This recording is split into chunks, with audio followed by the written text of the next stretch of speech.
T'es dispo pour 15 minutes de discussion? Ouais, je suis parti là. C'est bon? Alors, si John est d'accord, John, est-ce que tu es d'accord? Parce que je vérifie toujours qu'il y a du consentement, même s'il est adulte. Oui, oui, oui, moi, de mon côté, c'est OK. Il n'y a Tu, pas de souci. tu contractes et tu consens. D'accord. Je Eh ben, contracte. Ouais. je vous laisse tous les deux pour une discussion et moi, je vais commencer à gérer un peu en bas pour relancer le live. Bonne discussion. Alors, salut Verdo. Donc, j'ai cru comprendre que c'est la première fois que tu montes dans nos lives pour discuter. Donc, est-ce que tu as compris un petit peu comment ça fonctionne? Si c'est un entretien épistémique, je connais à peu près le concept, ouais. D'accord, ok, ok. Alors, bah, si tu connais le concept, c'est parfait. Effectivement, ce sont des entretiens épistémiques. Avec Russell, on fait ça. Et donc, bah, si tu es d'accord pour qu'on discute de ça, on y va. Bien sûr, bien sûr. Ok, ok. Alors, déjà, comment ça va en ce dimanche fin d'après-midi, veille de rentrée? Alors, moi, c'est pas l'après-midi là où j'habite, Ah, d'accord. c'est le matin. Et ouais, bah, du coup, je viens de me lever, ça va. Ok, ah, donc c'est petit entretien épistémique du dimanche matin. C'est ça, exactement. Ok, bah c'est top. Alors, le sujet t'a peut-être incité à monter discuter. Donc, quelle serait ton affirmation par rapport au sujet? Qu'est-ce qui t'a motivé? Qu'est-ce que tu avais envie de nous raconter? Moi, je pense qu'il est important d'éduquer euh, la sexualité à l'école. Après, Mhm. juste dans école, ça définit pas trop. Enfin, qu'est-ce que vous entendez par école? Vous entendez dans l'éducation générale ou de une certaine tranche d'âge? Alors, nous, on n'a pas de critères et de définitions précises, mais justement, en fait, c'est très intéressant que tu soulèves ce point-là. Donc, toi, ce que tu nous dis, c'est que pour toi, c'est important qu'il y ait de l'éducation à la sexualité dans le cadre de la scolarité, mais que voilà, il faut définir qu'est-ce qu'on entend par scolarité. Donc, pour toi, dans quel contexte on devrait définir enfin, comment on devrait définir la scolarité pour que ça s'insère correctement et qu'on soit OK, c'est à ce moment-là ou c'est dans ce contexte-là qu'il faut faire de l'éducation à la sexualité. Alors moi, j'ai surtout parlé de maturité, donc Mhm. j'ai pas pouvoir te donner un âge précis, mais je pense qu'il y a forcément un âge où ça devient important. Je pense, bah, si je reprends la France, moi je pense que vers le collège, enfin j'ai été éduqué en France, hein, j'habite pas en France Mhm. actuellement, mais j'ai été en France. Moi je pense que le collège ça me semble bien. Après, voilà, je suis pas du tout fixe sur l'âge.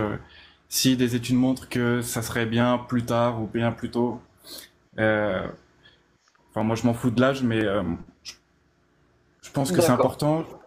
Et enfin, juste pour revenir sur l'école aussi, Mhm. je Mhm. pense que l'école elle a un rôle de d'intégration dans la société qui est important. Et je pense qu'avoir les bons réflexes sur la sexualité, enfin, je pense on parlera de ce que veut vraiment dire l'éducation à la sexualité, mais je pense que, en tout cas, juste l'éducation que propose l'école sur ce sujet, je pense que ça permet de faire des, enfin, c'est bien pour le vivre ensemble et ça fait des meilleurs citoyens plus consciencieux des actes qu'ils peuvent faire. D'accord. D'accord. Donc, si je comprends bien, il y a deux aspects dans ce que tu dis, dans un premier temps en tout cas. Le premier aspect concerne la période à laquelle on doit mettre en place cet enseignement, euh, qui spontanément pour toi se situe à partir de l'âge dans lequel on est au collège. Mais ce que tu indiquais, c'était que s'il y avait des études qui estimaient que c'était plus pertinent à d'autres âges, tu serais assez favorable à suivre ces études-là. Ça, c'est la première chose. Euh, et la deuxième chose, c'était le fait que ce soit fait dans le cadre de l'école et que, en fait, si je comprends bien, tu considères que c'est valable de le faire ou c'est légitime de le faire dans le cadre de l'école parce que ça permettrait, euh, ça entre dans la mission de l'école que de former des gens à devenir des citoyens respectueux, etc. C'est ça? Je suis désolé, j'ai un petit peu, peut-être un peu déformé tes propos, donc corrige-moi si c'était pas Non, ce que tu voulais dire. non, ça me paraît correct, ouais. Ça me Ok. paraît, c'est exactement. Ok, ok. Et donc il y a effectivement un troisième point que tu as soulevé et pour lequel c'est intéressant sur lequel c'est intéressant de se pencher, c'était qu'est-ce qu'on entend par éducation à la sexualité. Et donc du coup, selon toi, qu'est-ce qu'on entend par rapport à ça? Quelle serait toi la définition que tu en donnerais spontanément quand tu en parles? Euh, alors l'éducation à la sexualité, alors je sais pas, moi je pense pas avoir les capacités de bien définir Mhm, tout ce qu'on doit définir, enfin toute la sexualité ou tout ce qu'on doit éduquer. mhm, Mais je peux par contre te citer des choses qui sont importantes, notamment mhm. la contraception, le système des règles, tout ça. Et donc du coup, bon, je peux dire que je me base un peu sur une expérience personnelle, mais donc Mhm. moi là, actuellement c'est la Colombie et le ratio de mères célibataires qui sont très jeunes, hein, des filles de parfois 16 ans, enfin de 16 à voilà, ça commence dès 16 ans, ou des filles qui sont voilà, qui sont devenues mères. Et quand j'ai posé la question un peu autour de moi, j'ai constaté que il n'y avait pas cette éducation qui était Hmm, faite aussi bien qu'en France. Donc moi, le lien, il est d'accord. assez logique. Je me dis, les mères qui vivent seules et qui éduquent seules leurs enfants, c'est un truc qu'il faut éviter. Et j'ai l'impression que, je pense que le raisonnement logique, il est assez simple à faire. D'accord, d'accord. Donc, si je comprends bien, pour toi, alors tu nous as dit que voilà, t'as pas de définition formelle et exhaustive de qu'est-ce que c'est que l'éducation à la sexualité, mais il y a quand toi tu en parles, il y a plusieurs notions, dont celle des questions liées à la contraception, à la reproduction et à la contraception, des questions liées à l'évolution, notamment pendant l'adolescence, etc., l'apparition des règles, etc., comment tout ça se gère. Tu t'appuies euh, pour estimer que ces choses-là sont importantes sur ton expérience personnelle notamment dans le pays où tu vis actuellement, où cette éducation à la sexualité ne semble pas être mise en place et où tu constates un certain nombre de problématiques, notamment des mères adolescentes ou très jeunes avec des enfants, etc. Et donc des problèmes qui vont avec. C'est ça? Uhum. Je tiens aussi, du coup, je tiens quand même à préciser que ça, Mhm, ça serait juste un des aspects. Et mhm, bon, par exemple, à la volée, je peux t'en citer un autre. Par exemple, ça serait le consentement. Moi, je pense que c'est très mhm. important cette notion. Voilà, à la volée, comme ça. D'accord, d'accord. Donc il y aurait effectivement un autre aspect important selon toi, c'est les aspects liés au consentement. Euh, euh, euh, du coup, si alors ma question peut paraître un peu bizarre, mais comme tu as déjà entendu parler des entretiens épistémiques, ça te semblera peut-être moins étrange. Euh, sur une échelle de 0 à 100, à quel point tu quantifierais ton niveau de conviction selon lequel c'est important de placer de l'éducation à la sexualité dans les conditions que tu as là actuellement évoquées, c'est-à-dire plutôt dans une période à peu près à l'âge du collège, avec une éducation qui inclurait des informations sur la contraception, sur le consentement, sur la périodicité pardon, le fonctionnement des organes reproducteurs, etc. Sur une échelle de 0 à 100, tu te placerais à peu près à combien là-dessus, sachant que 100, je suis 100% convaincu et certain que c'est ce qu'il faut faire, et 0, je suis 100% convaincu enfin, je suis au contraire convaincu il faut surtout pas que ce soit fait à l'école. Euh, Mon taux de conviction, de ce que je t'ai dit, Mhm, on va dire qu'il est à 100. mhm, Je pense, je vois pas où je pourrais me tromper. d'accord. Après, s'il y a des contre-arguments, c'est juste un niveau à quel point je suis sûr de ce que j'ai dit. Mais si j'ai dit des bêtises, changer d'avis, ça va pas me coûter grand-chose. Tu vois ce que D'accord, je veux dire? d'accord. Donc, si je comprends bien, tu te sens très certain de ce que tu dis. Donc ça te fait placer ton curseur à 100. En revanche, ton curseur, il est susceptible de bouger facilement si de bons contre-arguments te sont présentés, c'est ça? C'est ça. Et ça vient surtout du fait que j'ai l'impression de dire des banalités sur le sujet.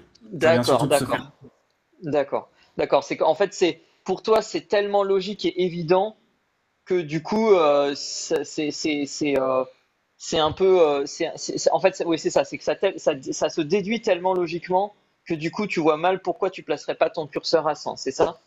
Et du En coup, fait, ce que je veux ouais, dire pardon. par là, c'est que pour moi, c'est du bon sens. Mhm. Mais je sais aussi, je suis très conscient que il y a plein de choses qui me paraissent du bon sens et je me trompe totalement. Hmm. C'est ça D'accord, que je veux dire. d'accord. Donc, Mais si je comprends bien, c'est que ton bon sens te pousse à vouloir dire 100, mais ton expérience des erreurs du bon sens oui, t'amène à te voilà, c'est dire, ça. eh, faudrait quand même que je sois prêt à facilement modifier ce curseur, c'est ça? Exactement. Exactement. Ok, ok. Et justement, la question qui allait venir juste après, c'est euh,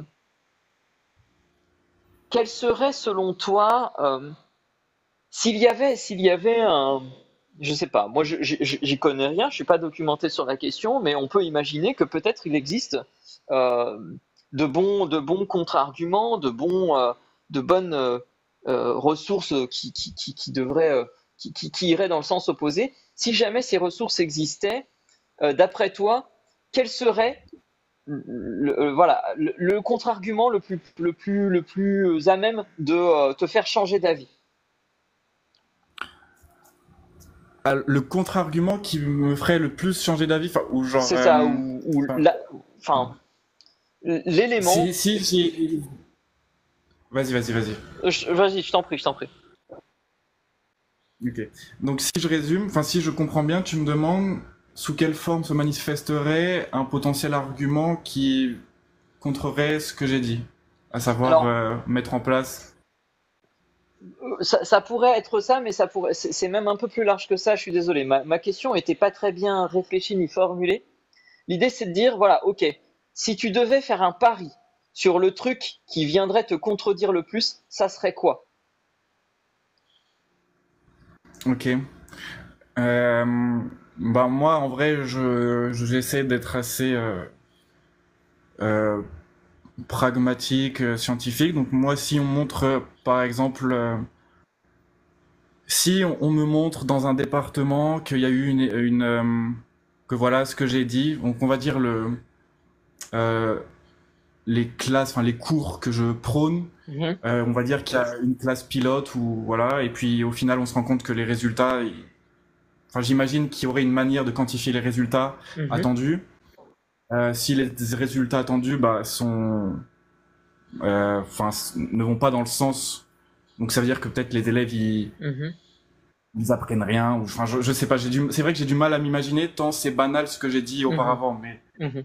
mais Ouais, j'espère que ouais, c'est très intéressant. Si je comprends bien, en fait, un- une chose, tu te dirais, ok, euh, une bonne raison possible et probable qui m'amènerait à éventuellement changer d'avis par rapport à ça, malgré le fait que pour moi ça me semble évident et banal, serait que des chiffres soient amenés qui montrent que ce que tu penses est évident et banal, qui est mettre en place l'éducation à la sexualité en informant sur la contraception, sur le consentement, etc., à l'école pendant le début de l'adolescence, pendant le collège, ce serait que si jamais on constatait que ce truc-là ne fonctionne pas de manière chiffrée, là tu te dirais ah, peut-être qu'il faut que je change d'avis, c'est ça? c'est ça. Après, juste pour préciser, donc deux Mhm, choses. Ça serait juste, on va dire les chiffres en général. Oui, c'est ça qui me ferait changer d'avis, mhm, comme je t'ai dit. Mais s'il existe d'autres formes d'études pour mesurer ce genre de choses, moi ça me va. Je suis ignorant du sujet mhm. là-dessus. D'accord. Et aussi sur si cette étude existe, je ne vais pas avoir de période. Enfin, moi, j'essaie d'appliquer ce principe énormément dans ma vie. C'est que je vais pas avoir de période où je vais douter. C'est que moi, si j'ai plus de raisons de croire, enfin, il y a donc, comme je te disais, ce que je t'ai proposé, ça vient de mon expérience personnelle et du bon Mhm, sens, ce que je remets en cause énormément. Et donc, du coup, n'importe quelle preuve, un peu scientifique, mhm. avec une étude, voilà, ne serait-ce qu'un expert qui parle du sujet par expérience, voilà, même ça, D'accord. ça pourrait me faire changer d'avis du tout au tout. D'accord, d'accord. Donc, en fait, si je comprends bien, ce que tu dis là, c'est que c'est que il suffirait qu'une preuve d'une qualité réputée supérieure à celle du bon sens et de l'intuition et de la logique personnelle te soit présentée pour que tu changes rapidement d'avis sur sur Mhm. ta propre position, c'est ça? C'est ça. D'accord, d'accord. Bah écoute, ça fait déjà un quart d'heure qu'on discute. C'était très très intéressant. Euh, Yes, bah ouais. si ça te va, je vais essayer de faire un très bref récap de ce qu'on a, de la teneur de notre échange.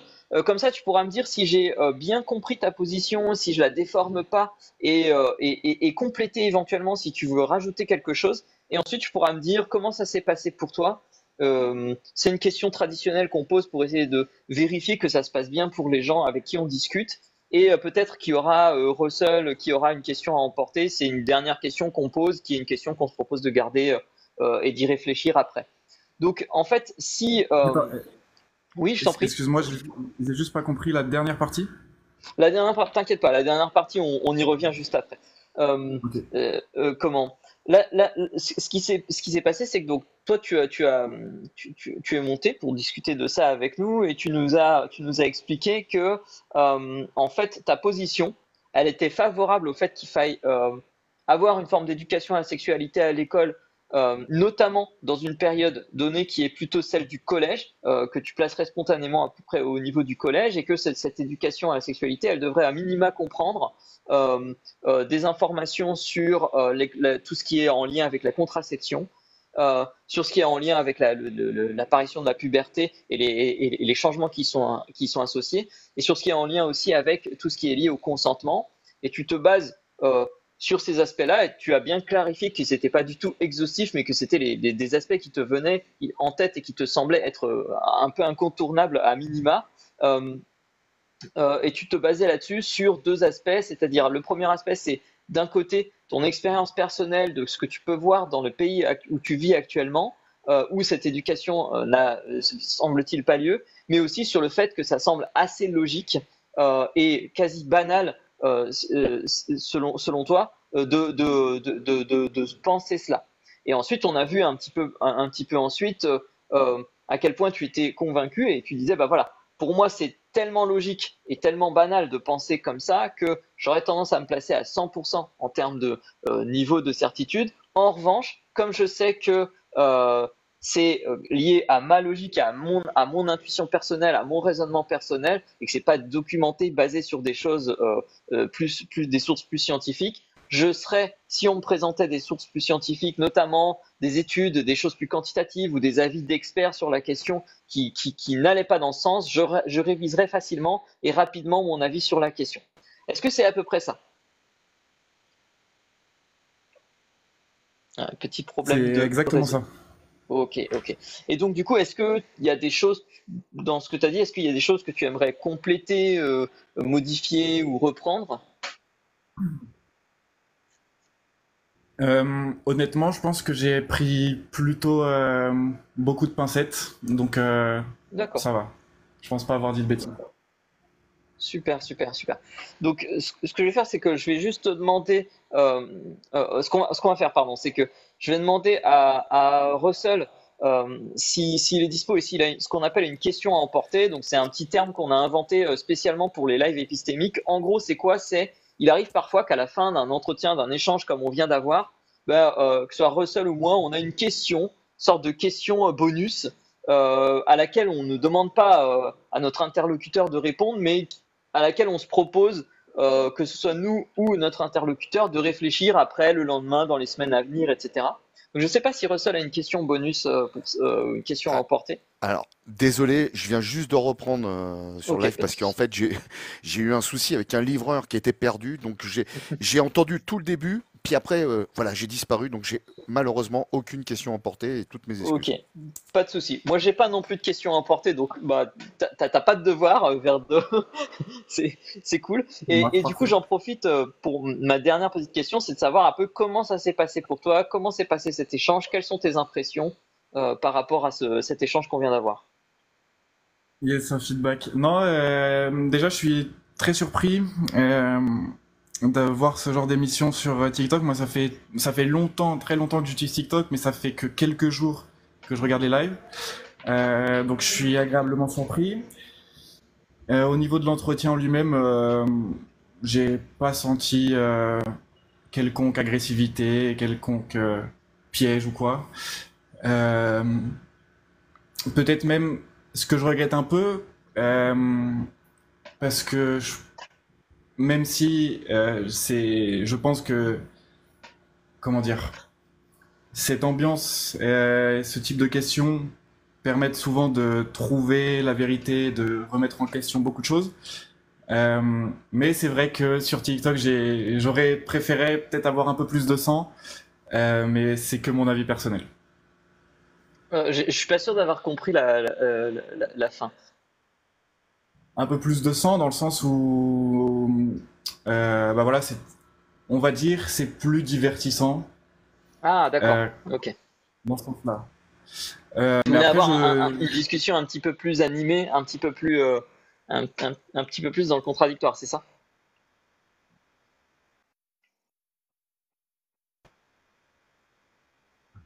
Ah, je crois qu'on a des bugs et Verdo, des décalages. Verdo, tu nous entends? mais en tout cas, non, oui, je vous entends très bien, mais en décalé, j'ai du lag. Ok, Ouais, je ok. pense que tu as des problèmes de réseau. Est-ce Non, mais de toute façon, le principal a été dit. Juste, non, mais Ok. franchement, c'était super. Je sais pas trop comment faire. D'accord. Et puis, je vais regarder un peu les prochains invités. Ok, je te fais descendre ou tu Merci descends à tout toi. seul?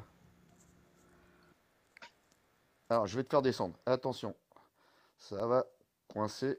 5, 4, 3, 2, 1. Goodbye.